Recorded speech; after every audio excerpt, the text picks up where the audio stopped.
धन वैभव और संपन्नता के प्रतीक माने गए हैं शुक्राचार्य को, और यही शुक्रदेव आपके ठीक तीसरे भाव पर इनका गोचर हो रहा है। विशेष बात तो इसलिए भी हो जाती है क्योंकि आपके तो भाई लगन के स्वामी हो गए, आपके लगने से शुक्र हो गए हैं। यदि आपका वृषभ लगन है, आप इसे लगन के अनुसार देखें, सटीकता ज़्यादा बैठेगी। और यदि आपको जानकारी नहीं है आपका लगन कौन सा है, उस स्थिति में आप इसे वृषभ राशि के अनुसार तो देख ही सकते हैं। आपके लगन के मालिक ही शुक्र हो गए हैं। शुक्र मतलब कि एक ऐसा ग्रह जो स्वयं धनदायक ग्रह है, एक स्वयं जो है प्रेम और प्रसन्नता का प्रतीक माना गया है। इतने इंपॉर्टेंट ग्रह जो आपके लगने से जब तीसरे घर पर जाते हैं तो सीधी सीधी सी बात यही करते हैं कि यहाँ पर जाकर के आपके जीवन में पराक्रम की वृद्धि ही करेंगे। कब से आएंगे? तो 30 मई 2023 का वो दिन होगा जब रात्रि के 7:38 पर ये यहाँ पर प्रवेश करेंगे, आपके धन भाव को छोड़ करके पराक्रम भाव पर प्रवेश करेंगे। और कब तक रहेंगे? तो 7 जुलाई 2023 तक ये यहीं पर रहेंगे। लगभग 39 दिनों का यह पूर्ण कार्यकाल होगा इस शुक्राचार्य जी महाराज का, जो आपके लगने से। क्या होगा प्रभाव? भाई आपके लगने से पराक्रम भाव पर जा रहे हैं, मतलब सबसे ज़्यादा जो आप इस समय फील करेंगे वो आप में एक साहस आ जाएगा, एक पराक्रमी बनने का एक योग प्रारंभ हो जाएगा। ऑलरेडी आपको बताया था हमने कि मंगल आपके पराक्रम भाव, साहस भाव पर तो है ही है, साथ में यहाँ पर शुक्राचार्य की स्थिति भी इस मंगल के साथ और विशेष प्रभावी आपके जीवन में हो जाएगी। लग्नेश का जहाँ जाना उस भाव में वृद्धि करना, आपके मार्केटिंग, आपके जीवन में जो संचार माध्यम है, इन माध्यमों के द्वारा आपको लाभ। यहाँ पर जाकर के कोई यात्रा का शुभ संयोग यहाँ पर बना सकते हैं आपके शुक्राचार्य जी। और साथ में भूलना नहीं है इस बात को कि शुक्र जहाँ पर होते हैं उस भाव को सुंदर और सुगंधमय बनाते हैं। कहाँ पर हैं? आपके पराक्रम भाव पे हैं, तीसरे घर पे हैं। तो मतलब एक प्रकार से आपका जो हिम्मत होगा वहाँ पर एक सौंदर्य आएगा। और साथ में देखिए, सौंदर्य का मतलब ये है, एक हिम्मत होता है कि एग्रेसिव होकर के किसी से लड़ लेना, और एक हिम्मत होता है धैर्यता के साथ, प्रेम के साथ युद्ध करना। और जो धैर्यता और प्रेम के साथ युद्ध करता है, विजय उसी की सुनिश्चित होती है। और यही सुनिश्चित करने के लिए शुक्र यहाँ पर है। अब देखना है कि आपके किस भाव के स्वामी हैं। तो शुक्र आपके लगन के मालिक तो ही हैं, साथ में छठे भाव के भी मालिक हैं। ज्योतिष में एक मान्यता है कि कोई ग्रह यदि लगन पंचम नवम का स्वामी हो और 6, 8, 12 में कहीं जाए तो उसे उन भावों का, बुरे भावों का दोष नहीं लगता। तो इस प्रकार से इन्हें छठे भाव का दोष नहीं लगेगा। लेकिन छठे भाव के स्वामी तो गए ही हुए हैं, तो ये आपको छठे भाव का रिजल्ट मिलेगा ही। तो ये रिजल्ट काहे का होगा? रोग ऋण शत्रुओं में आपको देखेंगे आपका साहस काम आ गया। आपके कोई स्वास्थ्य संबंधी समस्या चल रहे हैं तो आपका साहस काम आ गया, आप वहां से मुक्ति पा सकते हैं। कोई ना कोई एक ऐसा रास्ता आपको मिलेगा अपने स्वास्थ्य को अच्छा करने के लिए। सेम स्थिति आप मानिए, आपके कोई कर्जे हैं, कहीं पर आप कर्ज में फंसे हैं, कोई प्रॉब्लम की स्थिति में आप फंसे हुए हैं, उन प्रॉब्लम की स्थिति में आपको एक बाहुबल मिल जाएगा, क्योंकि ये तीसरा भाव हमारा बाहुबल है। एक हिम्मत की स्थिति बन जाएगी। यहाँ पर भी रोग ऋण शत्रु, यदि आप कोई शत्रु हैं और शत्रु बहुत दिनों से परेशान कर रहे हैं, उनकी स्थितियां आपको परेशान करने की है, तो यहाँ पर भी यहाँ पर जा करके वो शत्रुओं को नतमस्तक करने का एक प्रभाव आपको देखने को मिलेगा। यही नहीं, अब समझना है कि यहाँ पर से इनकी दृष्टि कहाँ पड़ रही है।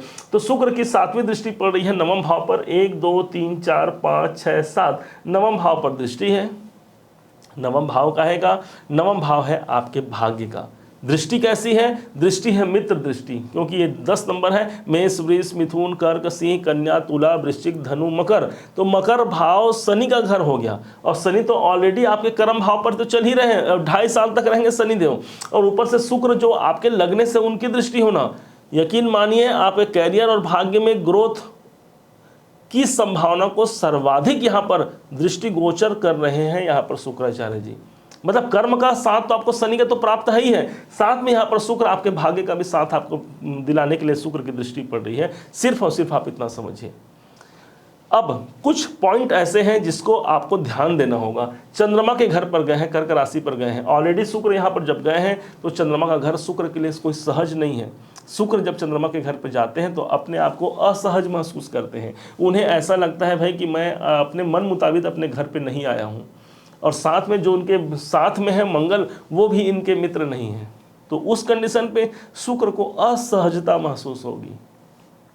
अब हो सकता है इस टाइम पर ये शुक्र के कारण आपको भी कुछ असहज महसूस हो जाए, लेकिन वो सिर्फ एक आवरण ही होगा, आपको इतना समझना है। ये शुक्र आपके लिए अच्छा रिजल्ट ही लेकर के आएंगे।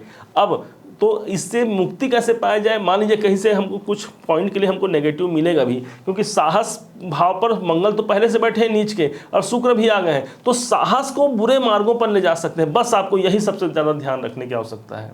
साहस बुरे मार्ग पर कैसे जाएगा? मान लीजिए मेरे अंदर साहस है और मैं उस साहस को यदि अच्छे कार्यों पर यूज़ करता हूं तो मुझे अच्छा फल मिलेगा, लेकिन यदि बुरे कार्यों पर मैं अपने हिम्मत का यूज़ करता हूं तो मुझे बदले में बुरा ही तो प्राप्त होगा।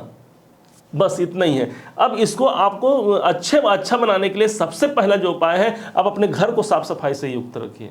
जितना आपका घर साफ सफाई से युक्त होगा, क्योंकि माना जाता है कि शुक्राचार्य, शुक्र का निवास उस स्थान को माना गया है जहां पर शुद्धता हो, पवित्रता हो, सुगंधित वातावरण हो। तो घर को सफाई रख लेना शुक्र की प्रथम उपाय मानी गई है। आपका बेडरूम सदैव साफ सुथरा रहे, वो स्थान है शुक्र का जहाँ पर वो निवास करता है। और साथ में पति पत्नी के मध्य किसी भी प्रकार के अनुबंध अच्छे हों, किसी प्रकार से उनके मध्य कलह इत्यादि का वातावरण न रहे। घर का जो आग्नेय दिशा होता है उसको पवित्र रखने का प्रयास कीजिए। माना जाता है कि आग्नेय दिशा यदि बाधित होती है तो उस कंडीशन में जो घर की स्त्रियां होती हैं, जो महिलाएं होती हैं, उनके शरीर में उनके प्रॉब्लम बनी रहती है। कभी सिर दर्द, कभी कमर दर्द, कभी जोड़ों का दर्द, कभी टेंशन और कभी विकार। तो इसलिए अगर आग्नेय दिशा अच्छा हो तो वहाँ पर उनको फायदा होगा। दूसरा उपाय बताया गया है आपकी अर्धांगिनी, आपकी पत्नी, और यदि आप स्त्री हैं तो आपके पति।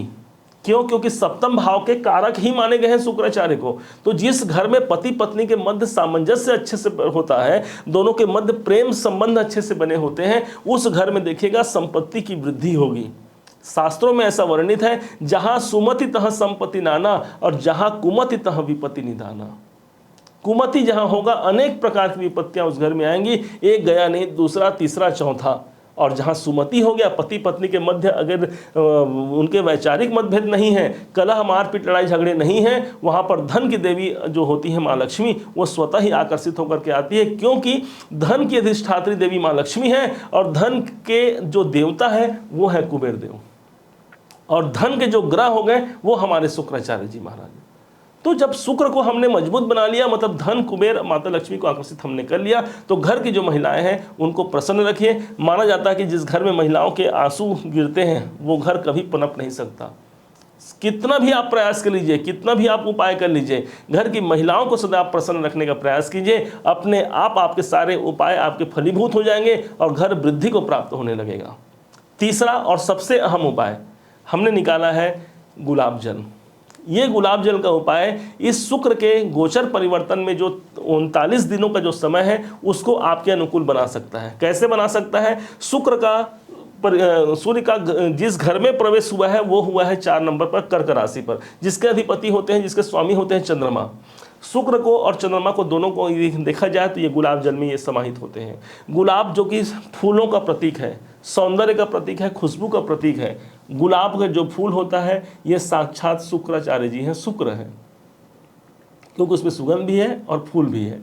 इसीलिए जब प्रेम संबंध की बात आती है तो गुलाब फूल सामने आ जाता है। वैलेंटाइन डे वगैरह आपने देखा होगा कि उसमें गुलाब फूल दिए जाते हैं, अलग अलग रंगों के होते हैं, जो सीधा सीधा प्रेम से ही संबंध रखते हैं। मित्रता भी रखनी है तो मित्रता संबंधी प्रेम में ही गुलाब फूल यूज किया जाता है। इसका सीधा मतलब गुलाब का संबंध शुक्र से है। और जो लिक्विड है, जो शुद्ध जल है, वही चंद्रमा है। इन दोनों को जब मिला दिया जाए तो बन जाता है गुलाब जल। और इस गुलाब जल को आप चाहें तो जहां पर ये शुक्र अभी वर्तमान में 39 दिनों तक रहने वाले हैं आपके 3rd हाउस पर, वहां पर आप इसे स्थापित कर दीजिए। तो होगा क्या? चलिए अब इसे स्थापित कर दीजिए। तो होगा क्या? इस स्थान पर जब शुक्राचार्य जी यहां पर उपस्थित हो गए, मानो आपने इस शुक्र को एक्टिवेशन में ले आया है। यहां पर जैसे ही एक्टिवेशन में होंगे, इसके दुष्प्रभाव से बचते हुए आप इसके शुभ प्रभाव को प्राप्त कर पाएंगे। लॉजिकल है, आपने देखा होगा हमारे पुराने वीडियो को भी, हम जब तक लॉजिक न हो तब तक हम कोई वीडियो सामने लेकर के नहीं आते। यहाँ पूर्ण रूप से लॉजिक लगता है। चूंकि आपके लग्नेश के मित्र हैं, इसलिए आपके लग्न भी, आप तो लगन के स्वामी ही शुक्राचार्य जी हो गए हैं। इसलिए सबसे ज़्यादा अट्रैक्शन की जो पावर, जो क्षमता होती है, जो आकर्षण की क्षमता होती है, वो शुक्र का प्रभाव सबसे ज़्यादा वृषभ लगन पे देखा गया है, क्योंकि आपके लगन के मालिक ही हो गए हैं। इसलिए आप चाहे तो इसका प्रयोग आप चेहरा धोने में, अपने चेहरे को चमकाने में भी इसका प्रयोग कर सकते हैं, क्योंकि माना जाता है ये जो स्थान लगन है वो हमारा फेस है, हमारा चेहरा है। यहाँ पर जब इस गुलाब जल का यूज़ किया जाए तो हमारा सौंदर्य तो बढ़ेगा। सदैव आपको सौंदर्य युक्त रहना है भाई, ध्यान दीजिएगा। आपके लग्नेश के मालिक शुक्र हैं, सभी लगन के अलग अलग व्यक्तित्व होते हैं, आपके सौंदर्यता ही है। आप जितना आकर्षण क्षमता अपने अंदर रखेंगे उतना जल्दी आप अपने जीवन में ग्रोथ कर पाएंगे। एक सबसे बड़ा सूत्र आज आप ले लीजिए। उम्मीद है आपने इसे समझा होगा, आपने इसे जाना होगा। यदि आपने इसे समझा, जाना, मेरे समझाने का प्रयास आपको यदि सार्थक लगा हो तो हर बार की भांति इस बार भी अपना प्यार देना मत भूलिएगा। अपना लाइक और कमेंट जरूर करके मुझे बताइएगा कि कैसा लगा। और हाँ, अभी तक यदि आपने चैनल को सब्सक्राइब नहीं किया है तो पुनः सब्सक्राइब भी जरूर कीजिएगा। एक बार फिर आप सभी का दिवस मंगलमय हो, सदैव संपन्नता से युक्त हो। इन्हीं शुभकामनाओं के साथ जय शुक्र।